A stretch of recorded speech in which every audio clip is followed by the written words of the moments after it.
Era um dia comum no jardim de infância para a criançada que tinha poderes heróicos. Tava todo mundo brincando, se divertindo e até discutindo entre si, como sempre. Mas do nada tudo mudou. Um monstro apareceu e fez todo mundo sair correndo de medo. Todo mundo menos um garotinho de 4 anos. O nome dele é Noyuma e é dele que essa história vai falar. Sem nem pestanejar, ele encarou o monstro e venceu numa luta mano a mano, salvando todas as outras crianças. Como é que um molequinho ficou tão forte assim, tão novo? A real é que ele é um regressor. E é aí que a história começa. A cena muda pra um cara que tá prestes a se tornar o herói dessa história. Na frente dele tem um monstro que acabou de ser derrotado. Esse cara é o No Yunhan e ele tá dentro de um dos 8 calabouços negros do mundo. É um lugar que todo mundo tem pavor. Ninguém nunca teve coragem de limpar esse calabouço. O nome do lugar? O Abismo. Enquanto nós segue em frente, mais monstros aparecem no caminho. Ele já puxa a espada e derruba um deles com um golpe. Mas nem dá tempo de respirar porque um monstro com corpo de cobra pula nele e crava os dentes no braço dele. Nó se sacode, joga a criatura no chão e, aproveitando a brecha, corta a cabeça do bicho de uma vez só. Ele acha que acabou, mas percebe mais um monstro espreitando por perto. O bicho avança e Nó tenta cortar com a espada, só que o monstro morde a lâmina e parte ela no meio. Com uma rabada forte, o bicho joga Nó longe, fazendo ele voar até bater com tudo. Mesmo machucado, Nó não desiste. Ele puxa outra espada e acerta o monstro de novo, cortando a garganta dele e matando na hora. Ofegante, ele olha em volta e vê que todos os companheiros dele foram massacrados. Ao ver os corpos no chão, ele fala baixinho que tá todo mundo morto. Mas aí ele repara numa espada caída por perto. Ele pega a arma e diz que mesmo sozinho agora, vai encarar o chefão do calabouço. Noah chega numa porta gigantesca, a entrada da sala do boss. Ele empurra a porta e tudo que vê lá dentro é escuridão total. Olha pros lados, tentando entender o que tá acontecendo. E logo saca que o mestre das trevas tá ali. Nesse momento, o chefão abre os olhos. Em questão de segundos, um buraco atravessa o estômago de Nó e o impacto joga ele com força contra a parede mais distante da sala. Sentindo uma dor absurda, Nó começa a rir. Ele percebe que aquele calabouço vai ser a cova dele. Ele admite que o boss é forte demais, que pra humanidade não dá pra vencer o mestre das trevas. Nunca imaginou que fosse morrer num lugar desses. Mas, estranhamente, não parece tão ruim. Ele chegou mais fundo nesse calabouço do que qualquer outra pessoa. Ninguém teve coragem de vir tão longe. Nesse instante, uma voz grita o nome dele. É a Yu Jong. Ela corre até ele e começa a curar os ferimentos. Nó olha pra ela surpreso e pergunta como ela ainda tá viva. Ele pede pra ela sair dali antes que seja tarde demais. Mas ela ignora e manda ele calar a boca, dizendo que vai salvar ele de qualquer jeito. Enquanto cura ele, e o John pensa que é um milagre. Ele ainda está vivo depois de um golpe daqueles. Mas fala que se existe milagre, então dá pra salvar ele sim. Nó já não consegue mais falar, mas por dentro ele aceita o destino. Não tem arrependimento nenhum. Dedicou a vida toda pra caçar monstros. E agora, tudo termina ali mesmo. Não sente pena de si, mas se preocupa com a parceira. Ele vai deixar ela sozinha nesse mundo perigoso? Nunca foi de se apegar a ninguém, mas só de pensar naquela garota, que acabou de virar adulta, ficando pra trás nesse mundão cruel, ele sente um aperto. Chorando, e o John grita que vai salvar ele de qualquer forma. Ela sabe que tem várias limitações. Consegue voltar no tempo, mas só por pouco tempo. Mesmo assim, tá disposta a pagar qualquer preço pra salvar ele. Ela começa a fazer o milagre. Uma luz dourada toma conta do lugar, brilhando forte. Quando o milagre termina, Nó abre os olhos. Na frente dele tem 2 figuras. Ele tenta falar, mas só saem uns sons de bebê. Ele fica confuso, tentando entender onde tá. O pai dele olha pra ele e diz que foi quem acordou ele. Mas Nó nem presta atenção e pega o dedo da mãe. Ela sorri e fala que o filho dela finalmente tá segurando a mão dela. O pai, meio com ciúmes, fala pra ele olhar pra ele também. Mas Nó continua confuso. Ele começa a pensar no que tá acontecendo e percebe a verdade. Ele não morreu. Aquilo ali não é o além. De algum jeito, ele voltou no tempo. Agora, ele é só um bebê de 1 ano de novo. Nó tava tentando entender o que tava rolando. Voltar no tempo desse jeito era algo que simplesmente não fazia sentido. Mas aí tudo encaixou na cabeça dele. Bem, na hora em que ele tava pra morrer, aí o João deve ter usado o poder dela. Criou um milagre e fez o tempo voltar pra ele. E pensando bem, isso nem era tão chocante assim. Aí o João era uma das 12 soberanas. Se tinha alguém no mundo capaz de fazer um bagulho desses, era ela. Enquanto isso, os pais do Nó estavam ali olhando pra ele. O pai, sorrindo, falou que o menino puxou a mãe. A mãe riu e disse que os olhos dele eram grandões igual aos do pai. Nó ficou olhando pros dois, meio em choque, pensando que nunca imaginou que veria os pais de novo. Na outra vida, ele perdeu os dois quando tinha só 6 anos. Um ataque de monstros destruiu tudo, e foi ali que o ódio por eles começou. Mas agora, ele tinha outra chance. Uma chance de fazer tudo diferente. Apertando os punhos, fez uma promessa silenciosa. Os pais, ao verem ele fechando a mão, ficaram todos empolgados. A mãe pediu pro pai correr e pegar a câmera, que eles tinham que registrar aquele momento momento. Deitado no chão, Nó mergulhou nos pensamentos. Era real mesmo. Ele tinha voltado no tempo. As memórias da vida passada estavam todas ali, mas agora ele estava preso no corpo de um bebê. Não conseguia falar, nem andar, nem fazer nada sozinho. A rotina dele era só comer, dormir e pronto. O desafio do momento era conseguir virar o corpo pela primeira vez. Do lado, a irmã dele, Yuna, estava gritando com ele, mandando ele se esforçar mais, que ele precisava conseguir virar direito. Noia olhou pra ela e começou a lembrar quem ela era. O nome dela era Yuna, irmã mais velha dele, mas na memória da outra vida, ela era quem ele menos lembrava. Diferente dos pais, ele mal conseguia puxar alguma coisa dela, só tinha uma lembrança clara: o dia do ataque, quando os monstros apareceram e os pais morreram. Naquele dia, Yuna agarrou ele com força e prometeu que ia proteger ele. Ele ainda lembrava do abraço dela, do jeito que ela disse que nunca deixaria nada acontecer com ele. No meio dessa lembrança, o corpo dele virou sozinho. Nem percebeu, mas conseguiu. Quando Yuna viu, ficou toda animada, começou a bater palma e disse que ele era o melhor irmão do mundo. Abraçou ele com força, cheia de orgulho. Agora Nó tinha 9 meses. Já tinha começado a absorver mana no corpo. Ele explicava que mana é tudo. Tá em todo lugar. Às vezes tem pouca, às vezes tem um monte, mas sempre tem. Na outra vida, o corpo dele não tinha muita mana, mas agora ele estava decidido a se encher dela desde pequeno. Yuna apareceu na frente dele. Ele olhou pra ela e começou a pensar. Reparou que o corpo dela parecia cheio de energia natural. Só que esse tipo de poder, mesmo sendo forte, pode virar um problema quando tem energia demais dentro de uma pessoa, e isso pode envenenar ela. Nó sabia bem disso. Sabia que precisava ajudar ela a controlar isso logo, antes que a coisa ficasse feia. Enquanto ela tentava ensinar ele a andar, ele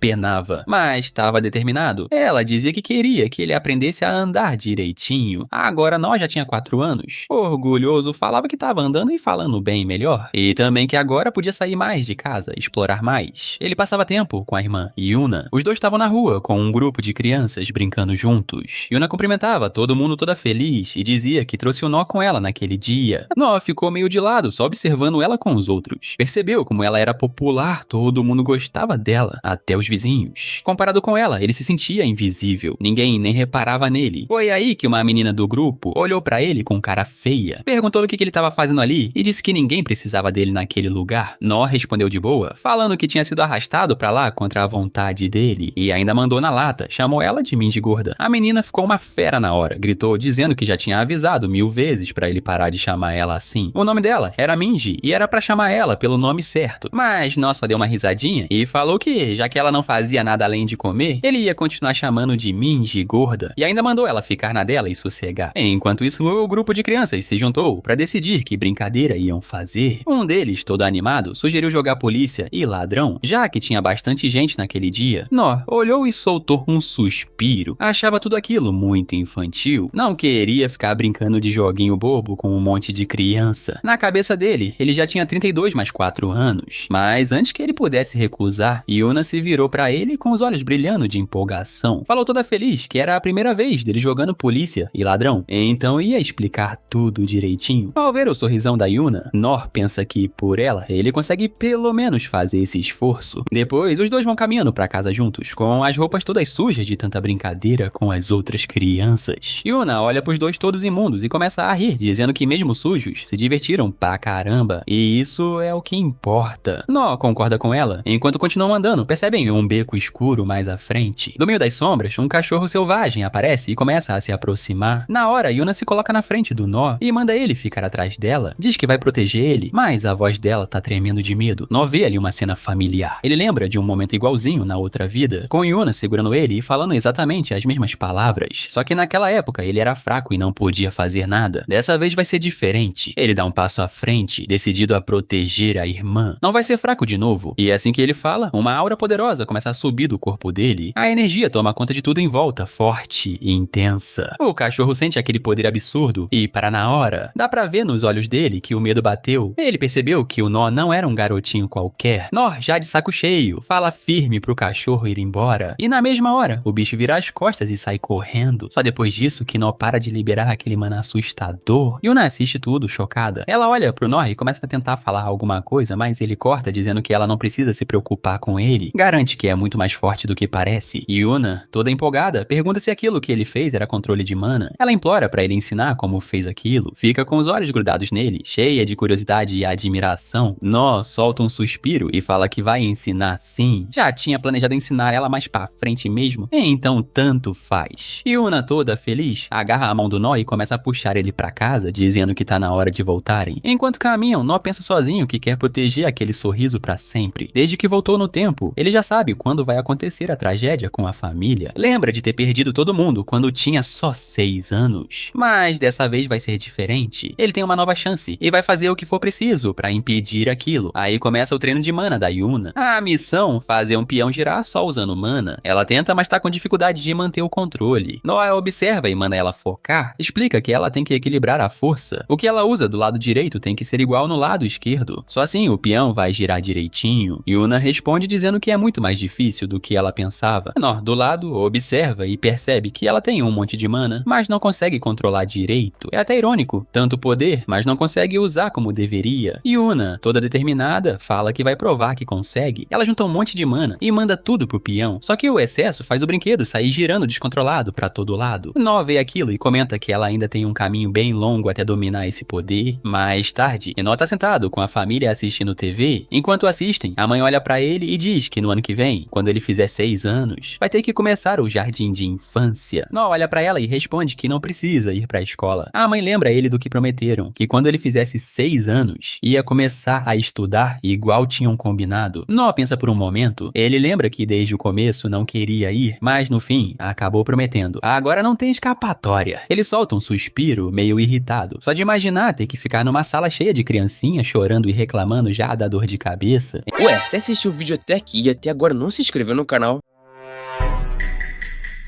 Que isso, mano, você tá vacilando, hein? Bora, meu filho, se inscreve aí pra gente bater 100k de inscrito. Vai me deixar muito felizinho, hein?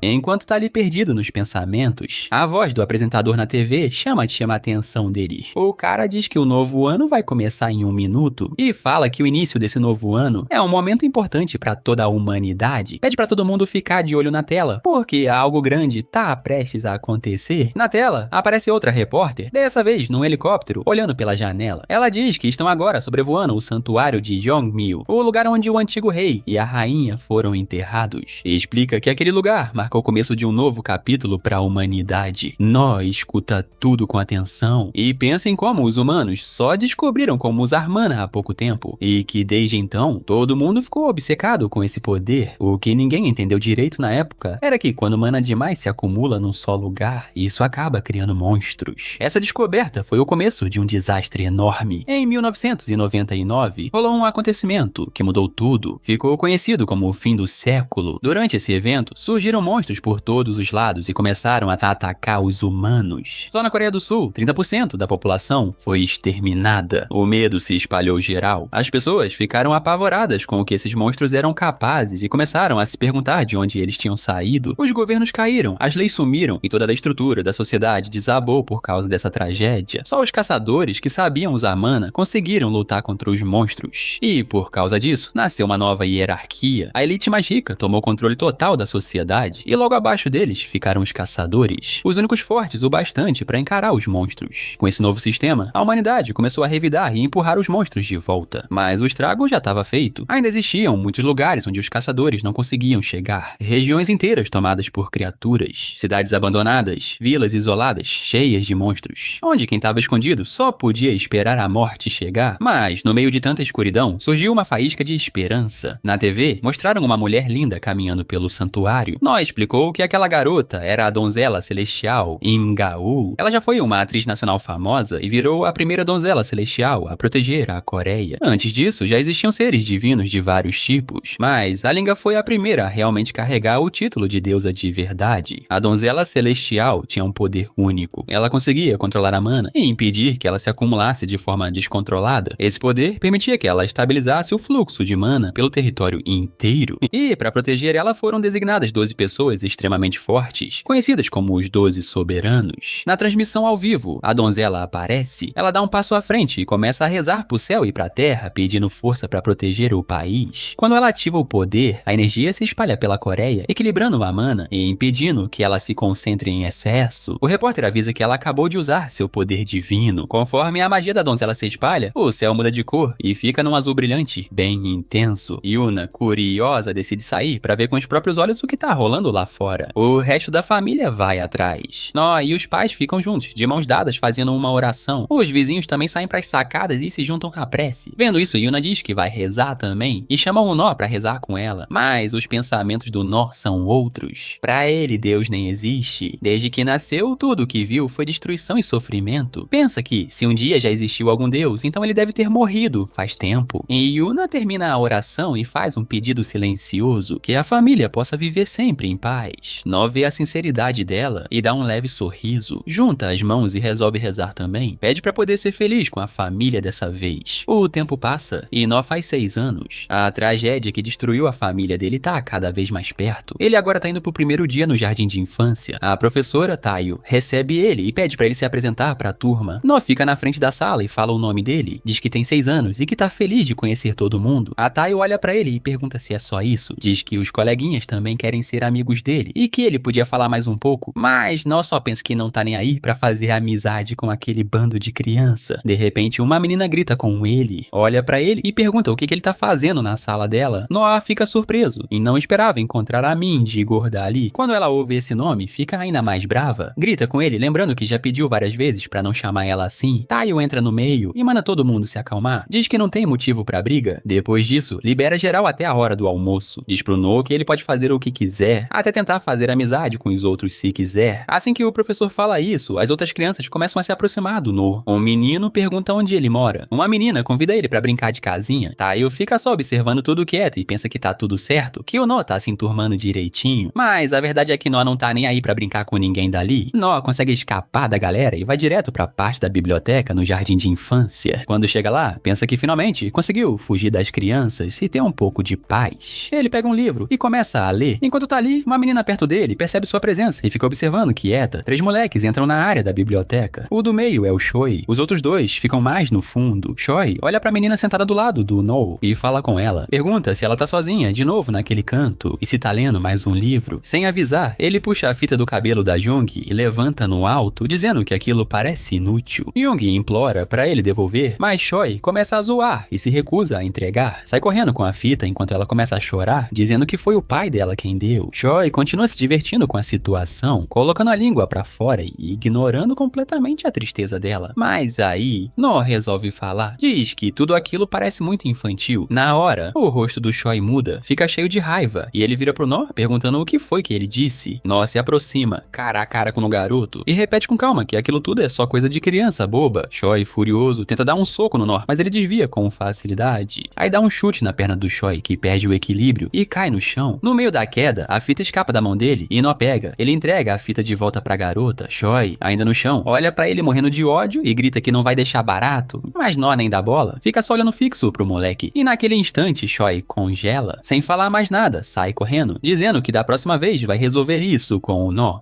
Jung se aproxima do No, segura de leve a manga da blusa dele e agradece baixinho por ter devolvido a fita. No olha pra ela, pensativo. Ele lembra da Minji e do Choi. Os dois tinham níveis de mana um pouco acima da média, mas tirando eles, a maioria das crianças ali não tinha nada de especial. Curioso, No resolve analisar o nível de mana da Jung. Quando foca nela, leva um susto. De dentro da garota, uma quantidade absurda de mana começa a irradiar. Os olhos dele se arregalam. Ela não só tem uma reserva gigante de energia, maior até do que a da irmã dele, como também controla tudo com perfeição. Esse tipo de talento não é comum. Alguém com esse nível, com certeza, tem o potencial de ser um dos 12 soberanos. E mesmo que ainda não seja, No tem certeza de que ela poderia facilmente virar discípula de um deles. Ele observa a Jung com mais atenção, analisando cada detalhe. Pensa que, mesmo depois de ter regredido e saber tanta coisa sobre esse mundo, nunca ouviu falar de nenhuma garota chamada Jung. Se ela tem mesmo esse potencial todo, com certeza no futuro ela pode se tornar uma jogadora famosa só pelo nível de mana que carrega. No olha pra ela e diz que, a partir de agora, eles deveriam ser amigos. amigos. Jung, meio surpresa, dá um sorrisinho e aperta a mão dele. No continua pensando que ainda não entende direito o que tá rolando. Mas uma coisa é certa, essa menina tem um talento absurdo. E num mundo como esse, é sempre bom ficar perto de gente promissora. Enquanto isso, em casa, a mãe do No tá parada na frente do espelho, agitando o broche que prendeu na roupa. Ela sorri e fala que o cravo que o No fez pra ela ficou lindo demais. No observa pensando no artesanato simples que fez no jardim. Não achava que ela fosse valorizar tanto, mas ali tava ela, usando com orgulho. A mãe se vira pra Yuna e elogia também, dizendo que o cravo que ela fez ficou ótimo. No dá uma olhada mais de perto e pensa que a Yuna, pra falar a real, não leva muito jeito pra essas coisas. Mas mesmo assim, ela entrega um cravo pra ele também, toda animada. A mãe vê a cena e com um sorrisinho de canto vira pro No e diz que viu ele fazendo um cravo extra antes. Pergunta se era pra Yuna. No responde que na verdade era pra avó. E aí as memórias da outra vida dele começam a voltar. Ele tinha perdido toda a família, não tinha pai nem mãe, mas mesmo assim, todo ano na escola tinha que fazer um cravo. E sempre que ele chegava em casa com o artesanato, a avó olhava, conferia e colocava a flor em cima do armário de sapatos. Era sempre assim, ano após ano. Mesmo fazendo um cravo todos os anos, No nunca teve coragem de entregar pessoalmente pra avó. Na época, ele sentia que se desse aquele presente com as próprias mãos, de algum jeito, ia perder o ódio que queimava dentro dele. Aquela raiva dos monstros que destruíram a família dele. Tinha medo de que ao fazer isso, a raiva sumisse. Então, segurou esse sentimento até o dia em que ela se foi. Mas dessa vez, ele não queria cometer o mesmo erro. Noah lembra de quando o governo das donzelas celestiais construiu uma estrada que levava até uma zona restrita. Era uma tentativa de conectar o mundo normal com uma área antes proibida, dando a chance para os cidadãos comuns entrarem. Como a rota era nova, deixaram um monte de caçadores de prontidão só para garantir a segurança caso algo desse errado. Mas, justo no dia em que a estrada foi aberta oficialmente, rolou algo que ninguém esperava. Um monstro Kraken apareceu do nada, veio sem aviso e por causa do tamanho absurdo e da força dele, muita gente morreu na hora. Entre essas pessoas, estava a família do No, que estava indo visitar a avó naquele exato dia. A voz do pai dele tira ele dos pensamentos. Ele diz que as férias estão chegando e pergunta se eles querem visitar a avó. No, ao ouvir aquilo, pensa que o dia que ele estava esperando finalmente chegou e já decidiu, nada vai fazer ele mudar de ideia. A família dele não pode ir ver a avó. Ele começa a explicar, trazendo à tona uma verdade mais profunda sobre a família do pai. A avó do No é do lado da mãe. O pai dele foi órfão e foi a mãe da mãe quem cuidou dele. Quando No estava todo quebrado por dentro, foi a avó quem cuidou dele, dando carinho e apoio até o último momento. Enquanto ele lembra disso tudo, o pai interrompe, dizendo que a estrada até a casa da avó era perigosa no passado, mas agora tem uma rota nova e segura, com proteção. Segundo ele, vai dar tudo certo se eles resolverem ir. Ninguém vai se machucar. No diz que eles não podem ir. A mãe dele, percebendo o tom estranho, se aproxima e pergunta por que ele tá dizendo aquilo. Pergunta se ele não quer mais ver a avó, lembrando que ele até fez um cravo pra ela. Noah percebe que precisa inventar uma desculpa. Fala que quer sim ver a avó, só que não hoje. Pensa que sendo uma criança tem que arranjar algo convincente para os pais não desconfiarem. Aí ele lembra do dia das crianças que tá chegando. Fala pros pais que faz tempo que quer ir no parque de diversões, principalmente pra andar na montanha-russa. Yuna, que tava ali perto, se anima e fala que também quer ir pro parque. O pai deles diz que realmente os dois nunca foram. A mãe explica que eles evitam fazer viagens longas por causa dos perigos, mas aí o pai concorda e diz que no dia seguinte vai levar todo mundo pro parque. A mãe promete preparar um lanche bem gostoso. Yuna pede sanduíches e nuggets. Noah por dentro se sente aliviado, mas ao mesmo tempo tá cheio de conflito. Ele não consegue impedir o aparecimento do Kraken, mas pelo menos pode afastar os pais do perigo. Se eles ficarem longe, talvez ele consiga mudar o destino deles. Mas aí, a mãe do Noah recebe uma ligação. Quando atende, o rosto dela muda na hora. Ela fala rápido no telefone, garantindo que vai cuidar da mãe dela. O pai do Noah, vendo a reação dela, pergunta se aconteceu alguma coisa. Ela responde que a própria mãe acabou de desmaiar de repente. Noah fica sem entender. A avó dele sempre teve saúde boa, tudo tava normal até ele ir pra academia dos jogadores. A mãe insiste que, mesmo achando que não é nada tão sério, sente que precisa ir ver a mãe dela. O pai concorda. Diz que também tá preocupado com a saúde da sogra e vai junto. Só que a mãe fica preocupada com as crianças. O pai diz que nesse caso não dá pra levar eles pro parque. Vão ter que ir até a casa da avó no dia seguinte, quando a nova estrada abrir. Depois de um momento, a mãe vai até o Noah, agacha e fala com carinho que ele precisa entender. Diz que a saúde da avó não tá das melhores. Ela sabe que ele queria muito ir ao parque, mas pede que ele entenda a gravidade da situação. Não é preso nos próprios pensamentos. Começa a refletir sobre o futuro. Fica se perguntando se, ao tentar mudar as coisas, não tá, sem querer, criando algo ainda pior. A avó do Noah já estava sofrendo por causa da tentativa dele de mudar o passado. E agora, ele começava a pensar se continuar mexendo no futuro não podia acabar piorando tudo. Ele sabia que não tinha como impedir o Kraken de cruzar o caminho da família, e isso fazia ele se sentir impotente. Mas no meio da frustração, Nor respira fundo e se recompõe. Dessa vez, as coisas são diferentes. O que muda agora é ele mesmo. Desde pequeno, ele começou a absorver poder, a se preparar para mudar o destino, e sua capacidade já tinha ultrapassado o que era antes. Agora ele tinha experiência, algo que não tinha na outra vida, e com isso, ele sabia como enfrentar os monstros que viriam. Com a decisão tomada, Nor diz pra mãe que entendeu e que vai sim visitar a avó, e ao mesmo tempo, reforça pra si mesmo, se não conseguir evitar que a família encontre o Kraken, então ele mesmo vai encarar aquela criatura. Enquanto pensa nisso, Nor começa a lembrar das classificações dos monstros, feitas pela associação de jogadores. Eles são ranqueados do 9 ao 1, sendo o 1 o mais perigoso. Cada nível representa um aumento no perigo e na complexidade. O Kraken é um monstro de rank 3, forte, mas ainda 2 níveis abaixo das criaturas mais ameaçadoras. Um monstro de rank 1 foi o responsável pela morte do Nor na outra vida, uma força de destruição absurda. Mesmo assim, ele vai se preparando mentalmente para a luta contra o Kraken. Apesar de ser rank 3, ele foi rebaixado só porque os caçadores ficaram mais fortes com o tempo, mas naquele momento, a situação era outra. Os caçadores que estavam ali para proteger a estrada eram todos de rank, e até C, nenhum deles teria chance contra o Kraken. Então Nor já sabia, não dava para derrotar o monstro por completo. A missão dele era segurar a criatura tempo suficiente para que um dos 12 soberanos chegasse e acabasse com tudo. Para isso, ele prepara 2 armas, uma tesoura e um estilete. Ele olha para os 2 objetos e pensa que são as únicas coisas que consegue levar sem levantar suspeita. Até considerou pegar uma faca de cozinha, mas logo descartou. Se sumisse, a mãe dele ia perceber na hora. Já a tesoura e o estilete, se cobertos com mana, ainda poderiam causar algum estrago. Nessa hora, Yuna aparece dizendo que tá na hora de ir. Nor responde rápido, dizendo que já tá pronto. Pouco depois, ele já tá no carro. A mãe dele olha pra ele com carinho e fala pra ele descansar, ficar tranquilo. Yuna tá dormindo, mas Nor tá acordado, mergulhado nos próprios pensamentos. Ele começa a se perguntar por que o Kraken ainda não apareceu. Será que o futuro mudou? Será que o monstro não vai mais aparecer ali? Ele reza em silêncio, torcendo pra conseguirem atravessar a ponte sem encontrar nada. Mas aí o caos começa. A ponte desaba de repente, rochas e destroços começam a cair, esmagando os carros embaixo. É nesse momento, no meio da destruição, que Nor finalmente vê a criatura. O bicho surge gigante, horrível, com a presença monstruosa se impondo na frente de todo mundo. Os tentáculos enormes do Kraken começam a se mexer, matando qualquer um no caminho. As pessoas que estavam do outro lado da ponte correm desesperadas, tentando fugir daquilo, mas logo os caçadores que estavam de prontidão aparecem, tentando proteger os civis. Só que não adianta nada. Com um único golpe, o Kraken acerta o líder dos jogadores e mata ele na hora. O resto dos caçadores entra em pânico. Sem o líder, saem correndo, largando todo mundo pra trás. Os civis veem isso e ficam revoltados. Começam a gritar pros caçadores que estão fugindo, chamando eles de covardes. O pai do Nor olha em volta e vê o cenário destruído. Ele se vira pros filhos e fala que eles precisam sair dali o mais rápido possível. Diz que se ficarem calmos e juntos vão conseguir escapar. Pede pra confiarem nele e seguirem suas instruções. Nor entende o que o pai tá tentando fazer. A mãe, percebendo a gravidade, fala logo pros filhos ouvirem o pai. Diz que eles têm que sair do carro naquele instante se quiserem sobreviver. A família toda desce do carro apressada, mas Yuna não consegue ficar de pé. As pernas dela estão tremendo tanto que ela mal consegue andar. Ela diz, angustiada, que quer muito se mover, mas as pernas não respondem. O pai dela não pensa 2 vezes. Vai até ela, pega a menina no colo e coloca no ombro. Depois olha pro Nor e pergunta se ele consegue andar sem problema. Nor responde que tá bem, que consegue sim. Nesse momento, um dos caçadores que tava fugindo passa correndo e grita pra eles irem junto, rápido. Nor, com a família, começa a seguir o jogador, e enquanto corre, a mente dele não para. Nor logo percebe que os caçadores já tinham entendido com o que estavam lidando. O verdadeiro nível do monstro era um Kraken rank 3. Eles sabiam que não tinham a menor chance. O objetivo deles, na real, era tirar o máximo de civis dali com vida. Nada mais. Enquanto a família de Nor seguia o caçador pra fugir, tudo muda num segundo. O jogador à frente é atingido por uma lança que atravessa o corpo dele inteiro, jogando ele longe. Nor vê o que tá acontecendo e entende na hora. E novos monstros estavam chegando, Divas rank 7, escalando a ponte. Ele reconhece na hora. Sem perder tempo, um dos Divas ataca um jogador e parte ele ao meio com uma mordida só. Outros começam a subir logo atrás, atacando qualquer coisa que vem pela frente. Civis, caçadores, não importa. É uma carnificina. Gritos, sangue e gente fugindo em todas as direções. Um dos jogadores grita pedindo magia de cura pra ajudar uma menina ferida. Mas antes que alguém consiga fazer algo, outro Diver joga uma lança e acerta o curandeiro direto. Os monstros continuam chegando e destroçando tudo. A cena é só caos. O pai do Nó segue firme, determinado a proteger a família. Fala pros filhos confiarem nele e só seguirem em frente, sem olhar pra trás de jeito nenhum. Ele pega a Yuna no colo e começa a correr com a família pro outro lado da ponte. Mas aí, o Kraken usa os tentáculos pra agarrar vários carros e joga tudo pro alto. Os carros caem e bloqueiam completamente a rota principal de fuga. Nó vê e avisa o pai com urgência, mas não tem jeito, eles são obrigados a parar. Logo em seguida, uma explosão enorme acontece. Os carros explodem e a estrada na frente deles vira um inferno de fogo e destroços. Dois caçadores próximos gritam um com o outro, frustrados. Um pergunta onde tá o reforço, o outro diz que já era, que agora é segurar tudo sozinho até, com sorte, a ajuda a aparecer. Nó ouve tudo e começa a lembrar da última vez que viveu algo parecido. Lembra que naquela vez, os 12 soberanos demoraram 30 minutos pra chegar. Os caçadores que estavam lá hoje eram mais fracos, mas estão se virando como podem. Só que ele sabe, se ninguém conter o Kraken logo, vai ser o fim. Ele respira fundo, se prepara. Sabe que pode dar tudo errado, mas já decidiu, vai proteger a família, nem que tenha que arriscar a própria vida. Mete a mão na mochila e puxa a tesoura e o estilete. Vira pros pais e fala que eles têm que ficar ali, não podem se mexer até o reforço chegar. O pai do Nó ainda tá tentando entender tudo aquilo, mas escuta enquanto o Nó explica com calma que os caçadores conseguem segurar por enquanto. Na cabeça dele, Nó já tá calculando os piores cenários. Sabe que talvez tenha que deixar a Yuna pra trás e lutar sozinho, mas diz pro pai que se chegar nesse ponto, ela vai saber se virar. Sem perder tempo, Nó corre na direção do Kraken, ativa a técnica dos passos celestiais. A velocidade dele aumenta muito, mas o corpo começa a sentir. Na vida passada, usava isso com facilidade. Agora, naquele corpo pequeno, manter isso ativo é muito mais difícil. Mesmo assim, a determinação dele fala mais alto. Ele tá pronto pra ir até o limite. As pessoas gritam pra ele não ir, avisam que é perigoso, mas ele ignora, vai direto. No caminho, aparecem vários Daivas bloqueando a passagem. Nó já puxa o estilete coberto com mana e acerta o primeiro direto na garganta, matando na hora. Outro tenta pular nele, mas ele dá um chute, joga pra longe e finaliza com mais um corte. O terceiro corre pra cima e Nó corta sem nem hesitar, mas o quarto acerta um chute e joga ele pra trás. Mesmo assim, ele não para. Os monstros continuam vindo e ele vai derrubando um por um sem medo. Cada golpe é preciso, cada movimento mortal. Enquanto luta, lembranças da vida passada vêm com força. Ele lembra do antigo título que teve e quando foi um guerreiro morto-vivo. A cada golpe, parece que aquela versão dele vai voltando. A memória daquela vida alimenta a força dele agora. E ele continua lutando como se fosse uma máquina de combate imparável. Nó pousa no chão, ao lado de um carro. Um Diver surge por baixo. Antes que o bicho consiga atacar, ele pula com tudo e pisa na cabeça do monstro, esmagando. Outro Diver joga uma lança direto nele. Nó desvia por pouco da lança e corre pra cima, abatendo o Diver antes que ele tenha a chance de atacar de novo. No meio da confusão, ele percebe que o estilete que estava usando quebrou. Irritado, ele puxa a tesoura, mas vê que ela também já partiu ao meio. Sem tempo pra pensar muito, ele ativa de novo os passos celestiais e corre direto pro Kraken, fechando a distância rapidinho. Finalmente, ele fica cara a cara com o monstro. O Kraken arremessa um carro pra cima dele, mas Nó desvia por pouco. Num movimento rápido, escala um dos tentáculos gigantes e vai com tudo na direção do rosto da criatura. Agarra a tesoura com força e crava ela com raiva na pele do bicho, cortando, rasgando, metendo um golpe atrás de golpe. O Kraken se debate, tenta se livrar dele, mas Nó continua, furando, cortando, se agarrando com tudo. Um dos tentáculos sobe com força, tentando esmagar ele, mas Nó pula a tempo e cai de volta no chão. Quando olha pra tesoura, vê que uma das lâminas está quase toda quebrada. Ele segura a outra parte e murmura que vai ter que servir por enquanto. O Kraken continua tentando agarrar ele com os tentáculos, e Nó vai desviando, subindo de novo pelos braços da criatura, tentando achar uma brecha pra atacar, mas quando tá no ar, pronto pra avançar, um tentáculo acerta ele em cheio. Nó é jogado pra longe, se arrebenta no chão. Mesmo machucado, ele se recusa a parar. O corpo tá no limite, a estamina quase zero, mas ele se levanta, ainda decidido. Ele tá em cima da ponte, e de repente um tentáculo acerta embaixo, destruindo as estruturas. Tudo começa a desmoronar, o chão se parte e Nó cai.